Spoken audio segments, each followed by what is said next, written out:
This holiday, Verizon is giving you incredible gifts and savings you'll enjoy all year. When you switch, you'll get 4 new iPhone 17 Pros. No trade-in needed. That's right. Get 4 lines for just $25 a line and the amazing iPhone 17 Pro for everyone. Save big this holiday. Visit Verizon today. $20 monthly promo credits applied to account over 35 months with a new line on unlimited welcome. In times of congestion, unlimited 5G and 4G LTE may be temporarily slower than other traffic. Domestic data roaming at 2G speeds. Additional terms apply for phone offer. See Verizon.com for details. Grief doesn't keep a calendar. Anxiety doesn't clock out after 5. Depression doesn't care if it's your busy season. But support can still fit into your life. With Grow, you can find a therapist who meets you where you are. They connect you with thousands of independent licensed therapists across the U.S., offering both virtual and in-person sessions. You can search by insurance, provider specialty, treatment methods, and more to find a therapist who works for you. And if it's not the right fit, switching is easy. There are no subscriptions, no long-term commitments. You just pay per session. Find therapy on your time. Evenings, weekends, and cancel up to 24 hours in advance at no cost. Whatever challenges you're facing, Grow Therapy is here to help. Sessions average about $21 with insurance, and some pay as little as $0 depending on their plan. Visit growtherapy.com/ACAST today to get started. That's growtherapy.com/ACAST. growtherapy.com/ACAST. Availability and coverage vary by state and insurance plan. This holiday season, Instacart is bringing magic to the people who make it magic for others. Get delivery and deals on everything you need this season. Whether it's a last-minute holiday decor emergency, coverage for the holiday party, or just avoiding going out in the cold, Instacart is here. Plus, November 24th to December 23rd is Deal Month, with savings from your favorite retailers and deals on grocery, electronics, beauty, toys, and more. Download the Instacart app to get a little magic delivered today. Hey! You want to pay just $10 for your phone service at Boost Mobile? Just $10 for your phone service at Boost Mobile? Yeah! I totally do! This holiday, the best gift is for you. Pay just $10 a month for the first 2 months, then $25 a month forever with unlimited data, talk, and text. Offer valid at boostmobile.com. After your first 2 months, you'll pay $25 a month unless you go online or call to cancel. Requires autopay. Imagine being the wizard of your home. With Xfinity Wi-Fi, you can boostify speeds for the moments that count and magically pause Wi-Fi to any device. And now you can cast a spell to stop time and keep your internet bill the same for 5 years with the Xfinity 5-year price guarantee. Equipment included, no contracts or commitments. Xfinity, imagine that. And see Wicked for Good, only in theaters November 21st. Restrictions apply, select plans only.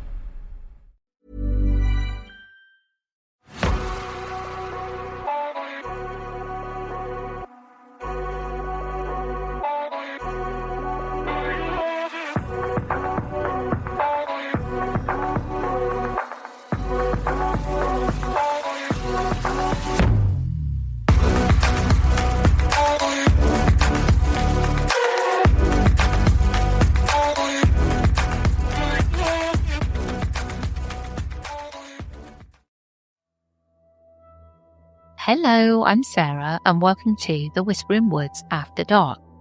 Now, before I get rolling with this episode, I want to say I'm sorry about the name of this folklore and about the topic. But I've known about this story for ages, and years ago I was a bit like, I don't really want to share it because of the subject matter. But then I've kind of decided I will share it because we do look at all kinds of folklore. This folklore is old, and possibly it wouldn't be thought of now. I'd like to think that anyway. But I thought, yeah, I'll share it. I do have my reservations, and you'll see why when we get into it. That being said, I hope it doesn't offend anybody, and I hope you enjoy this story and take it for what it is. Now let's get straight into it. Are you ready for the story? It's a cold winter night on Velvet Street in Trumbull, Connecticut. A lonely back road locals ominously call Dracula Drive. a group of friends creaked along the winding stretch, drawn by a local legend. Their car's headlights carve pale tunnels through the darkness. Branches, heavy with frost, arch overhead.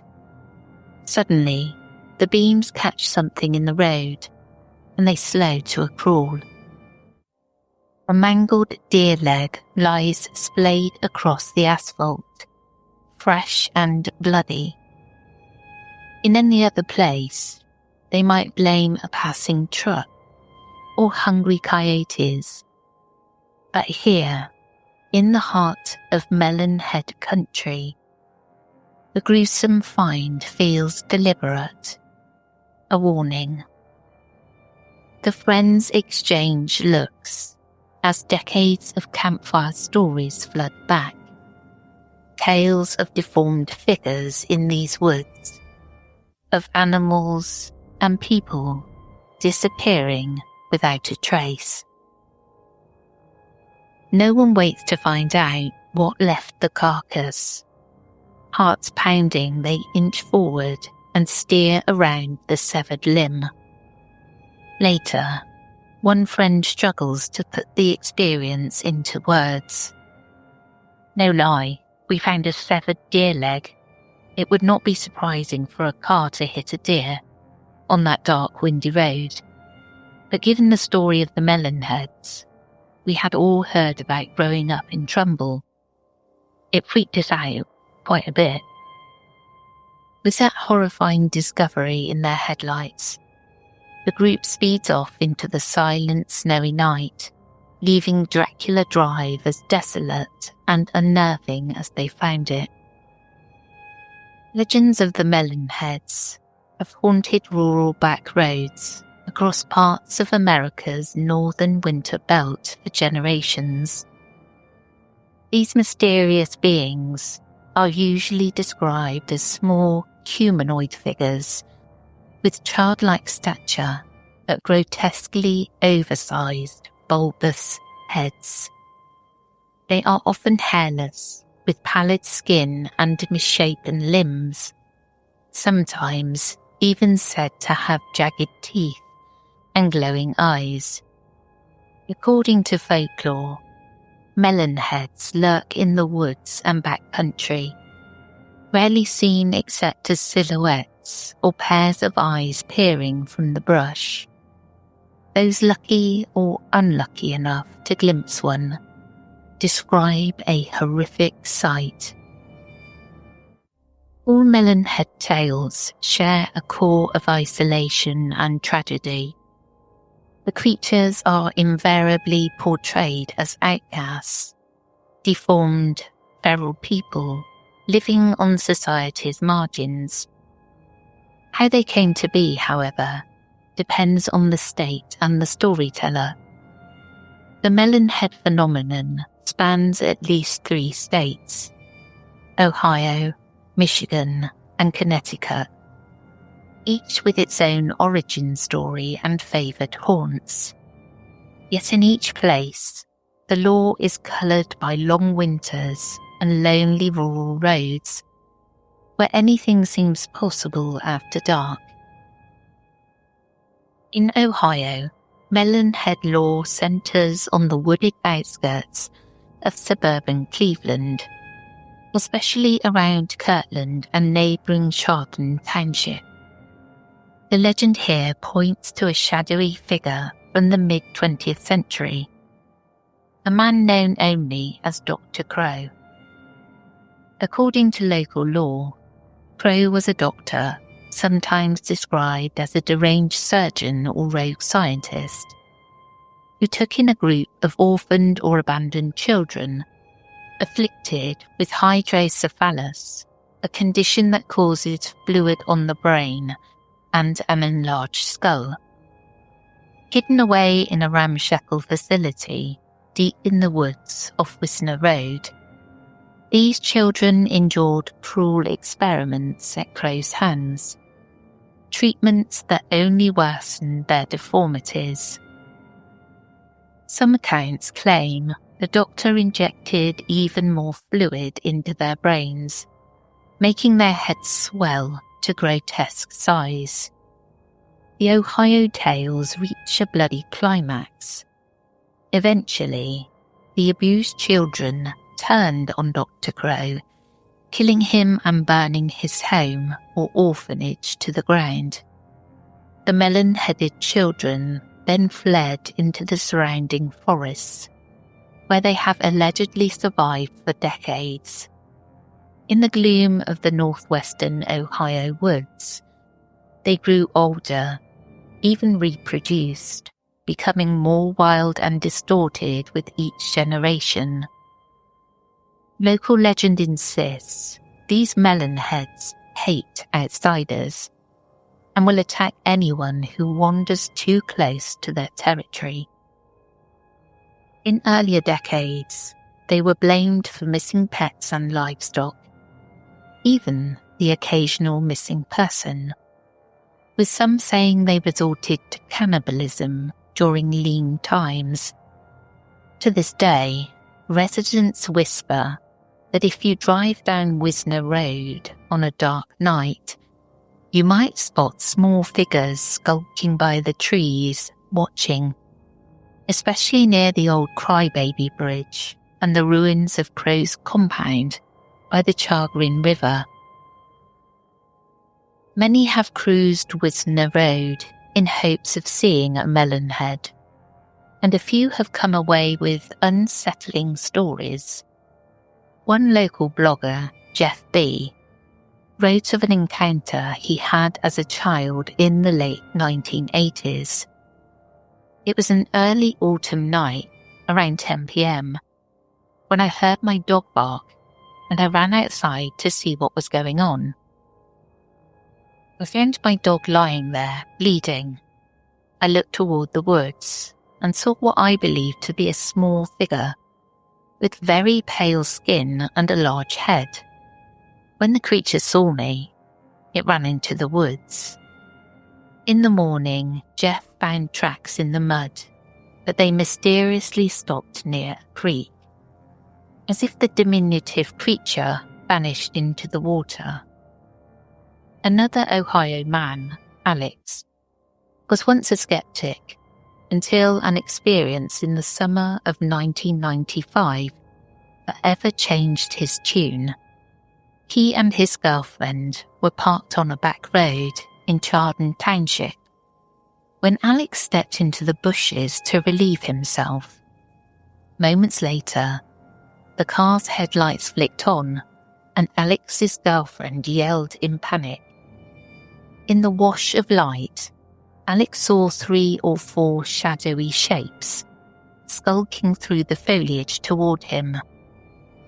One was already at the edge of the road, no taller than 3 feet, and it had the biggest, most bulbous head I've ever seen, Alex reported. The creature's gait was odd and unsteady, its oversized cranium bobbing as if its weight hindered quick movement. Heart pounding, Alex realised the crazy childhood stories might be true. He barely leapt back into the car as a melon head closed in. "Heed my words as a warning," Alex later wrote. "Don't mess around in the woods around Chardon or Kirtland unless you want to come face to face with the hideous melon heads. Theirs might be the last faces you will ever see." The Wisner Road area remains a paranormal hotspot. Visitors describe the unsettling quiet of those woods and the sense that something could be watching from the shadows. Police in the area have mostly written it off as myth. Yet every so often, a new report emerges of a strange blur crossing the road or an inexplicable noise in the dark. As one account on the Weird Ohio website describes, "I saw a quick flash out of the corner of my eye, something by a tree. It was very blurry though. I was so scared I screamed." Skeptics insist these sightings are pranks or misidentified wildlife. But in the communities around Kirtland, the Melon heads are as real as any ghost story.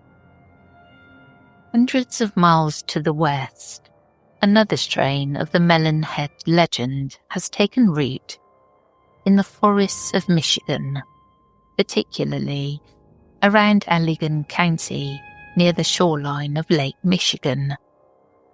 Here the stories often centre on the vicinity of the Felt Mansion, a grand 1920s estate that later served variously as a seminary, a correctional facility, and a police post. Local folklore states that an old insane asylum once stood in these woods, and that it was home to a group of hydrocephalic children. In one telling, the asylum, sometimes called the Junction Insane Asylum, was shut down in the mid-20th century, and the afflicted children, with nowhere else to go, were simply released into the surrounding forests. In another version, much like Ohio's story, a sadistic doctor at the facility abused the children until they revolted, killing him and cutting his body into pieces, which they hid throughout the mansion before fleeing into an elaborate system of underground tunnels in the woods. Officially, historians note that no asylum ever operated near the Felt Mansion. The Allegan County Historical Society has firmly stated this is a myth. The mansion did exist and even became a minimum security prison for a time, but there's no record of murderous mutant children. Still, the West Michigan Melonheads have become a fixture of local lore.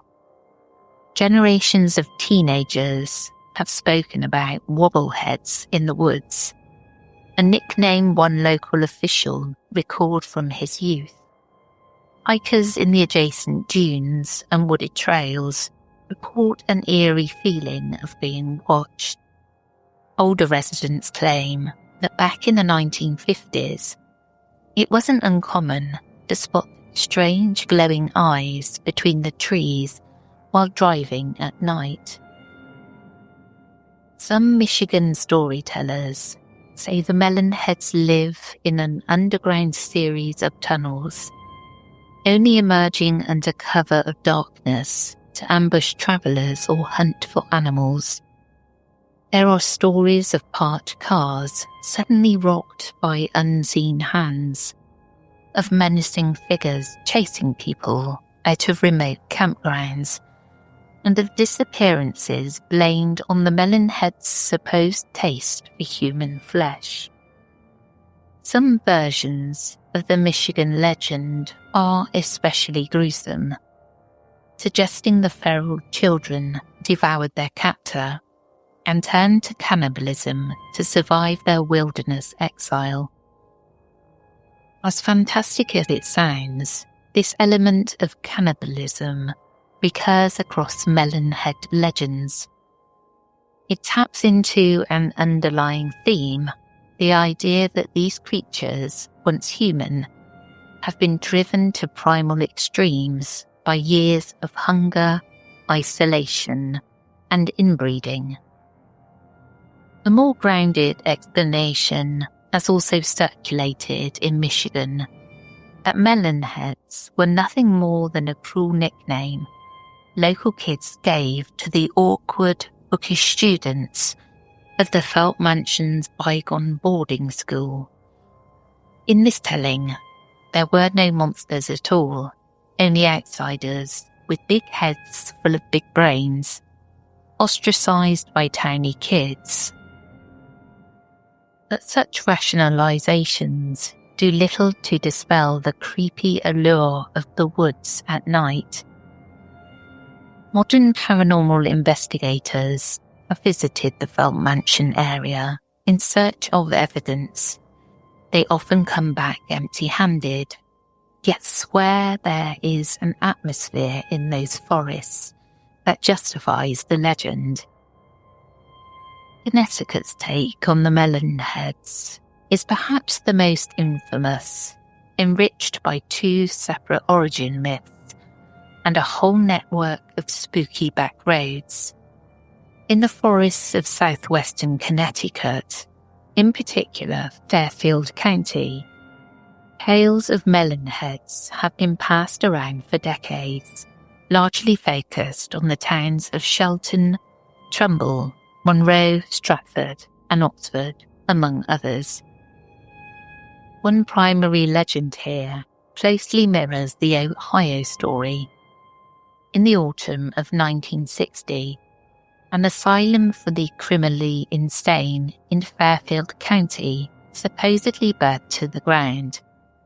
The fire killed most of the staff and patients, but a handful of the inmates, often said to be around a dozen, escaped into the surrounding woods.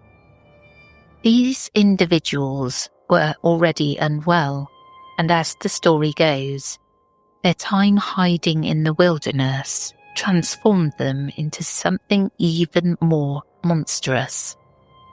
Lacking food and shelter, they endured by resorting to cannibalism in order to survive the harsh New England winters, which in turn warped their bodies and minds.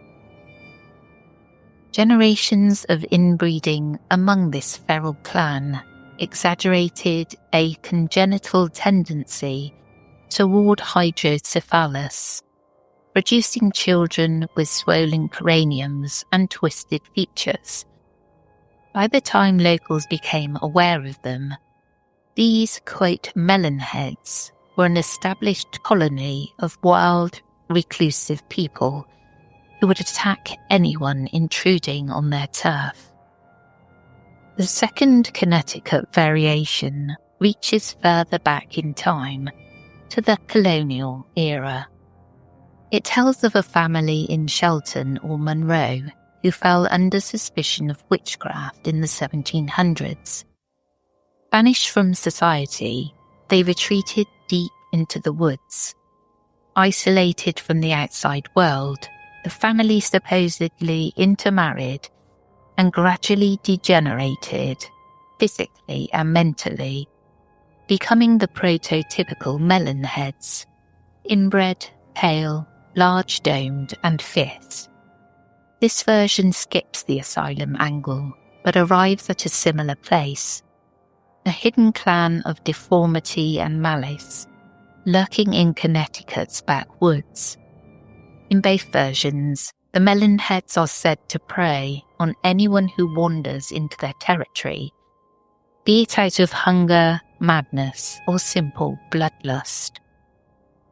What makes the Connecticut melon heads legend especially tenacious is the geography of the region. Many of the communities in Fairfield and New Haven counties have pockets of dense forest and lonely rural lanes. Even amidst suburban development, locals have identified particular roads as the melon heads domain. So much so that almost every town seems to have its own melon head road. These are often secluded, narrow, unpaved roads cutting through the woods. In fact, locals nicknamed one such route Dracula Drive, a moniker that has been mistakenly applied to several places. In Trumbull and Monroe, Velvet Street earned the Dracula Drive nickname. In Shelton, the notorious stretch is Sawmill City Road. Milford had Zion Hill Road, and other towns have their own candidates. Driving down those roads after dark has become a rite of passage for adventurous teens, and the setting for many alleged melonhead encounters. The Velvet Street incident from the opening of this episode is just one example of the experiences people have reported. In that case, a group of youths stumbled on what many believe was bait left by the Melon heads, the butchered remains of a deer, possibly to scare travellers or cause a crash. Some Connecticut locals say the Melon heads place dead deer in the road or throw objects at cars from cover of trees. Drivers have recounted stones thudding against their hood or glimpsing a quick humanoid shape dashing across the road in their rearview mirror. A commenter on one forum described how her siblings saw something run so fast across Velvet Street one night, just beyond their headlights, leaving them terrified. Others tell of hearing disembodied giggling or heavy breathing in the woods along these roads when their engines cut off without explanation, only to find nothing there when they dare to investigate. One particularly creepy spot is near Meansbrook Reservoir along Sawmill City Road in Shelton. It's said that if you park by the water at night, you might catch sight of small hunched figures with oversized heads drinking from the reservoir's edge. Hikers in those woods sometimes report the feeling of being stalked. And of course, there are the classic face-to-face terror tales. Children playing in the forest who suddenly come upon a melon head crouched behind a rock, staring at them with a twisted grin. One modern retelling claims a group of kids in Fairfield County actually made direct eye contact with a melon head, locking gazes with a gaunt, big-headed figure before it melted back into the forest. From Ohio's misty back roads to Michigan's dune forests and Connecticut's shadowy lanes, the legend of the melon heads endures as a strange and unsettling piece of American folklore. It's a tale that thrives in the winter of our imagination, in the crunch of dead leaves or the crackle of ice-laden branches, just out of sight on a lonely road. I am a coach and an alum of Girls on the Run. Kids today carry a lot of stress, from school pressure to social isolation to overuse of devices. We create a space where girls can connect, build confidence, and learn skills like managing emotions, setting goals, and speaking up. Each child's experience is different, and families need support. I'm proud to be part of a comprehensive solution to youth mental health. Get involved today at EmpowerOurFutureCoalition.com. Grief doesn't keep a calendar. Anxiety doesn't clock out after 5. Depression doesn't care if it's your busy season. But support can still fit into your life. With Grow, you can find a therapist who meets you where you are. They connect you with thousands of independent licensed therapists across the U.S., offering both virtual and in-person sessions. You can search by insurance, provider specialty, treatment methods, and more to find a therapist who works for you. And if it's not the right fit, switching is easy. There are no subscriptions, no long-term commitments. You just pay per session. Find therapy on your time. Evenings, weekends, and cancel up to 24 hours in advance at no cost. Whatever challenges you're facing, Grow Therapy is here to help. Sessions average about $21 with insurance, and some pay as little as $0 depending on their plan. Visit growtherapy.com/ACAST today to get started. That's growtherapy.com/ACAST. growtherapy.com/ACAST. Availability and coverage vary by state and insurance plan. So please don't shout at me, anybody. I didn't make this up. I didn't name them. What it does remind me of is Wrong Turn, those movies that have always made me feel really uncomfortable. But like I said, I've known about this folklore for years. I was reluctant to share it because I've attempted before and then just kind of backed right away from it. But I'm taking on the stance that I didn't make this up. And we share everything, really, on this podcast. So I'm not going to not share it because of what the subject matter is about. But I do like to think that we've all moved on a bit. And I'll leave it there. That's the end of the episode. I hope you enjoyed, and we will catch you again tomorrow. Take care, everyone.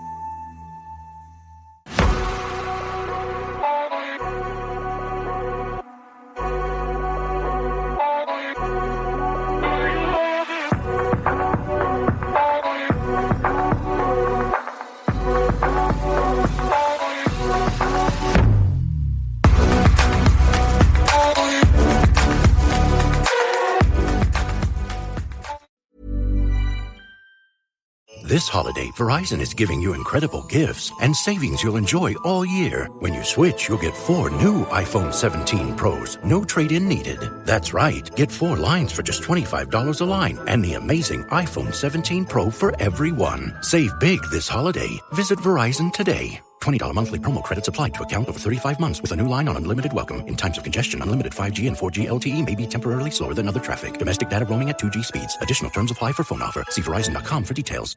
Hey, this is Paige from Giggly Squad, and today I want to talk to you about Boost Mobile. The holidays are pure chaos, gifts to buy, people to see, and somehow zero time for yourself. Boost Mobile is here to make at least one thing easy. When you bring your own device and switch to Boost Mobile's $25 unlimited plan, you get unlimited talk, text, and data for just $25 a month. No trade-ins, no contracts, no stress, just savings that actually make sense. Because let's be real, it feels good to treat yourself while you're doing everything for everyone else. Visit boostmobile.com to start saving. After 30 gigabytes, customers may experience slower speeds. Customers will pay $25 per month as long as they remain active on Boost Mobile Unlimited plan. Hi, this is Knox from the Popcast with Knox and Jamie. What are you reaching for? If you're a smoker or a vapor, you're reaching for nicotine satisfaction and all the problems that come with smoking or vaping, but you could be reaching for Zyn nicotine pouches. Let's talk about what Zyn helps you reach for. First, it helps with variety. 10 flavored and unflavored Zyn varieties in either 3 milligram or 6 milligram strengths. And also, because Zyn is smoke-free, you don't have to think about lingering smells or clunky devices. Whatever you're reaching for, reach for it with America's #1 nicotine pouch brand. Find your Zyn at zyn.com. That's ZYN.com. Warning, this product contains nicotine. Nicotine is an addictive chemical. The stories told on the Whispering Woods are inspired by historical records, witness reports, and local folklore. While every effort is made to research and represent events accurately, some details, names, and locations may differ from official accounts or have been changed out of respect for those involved.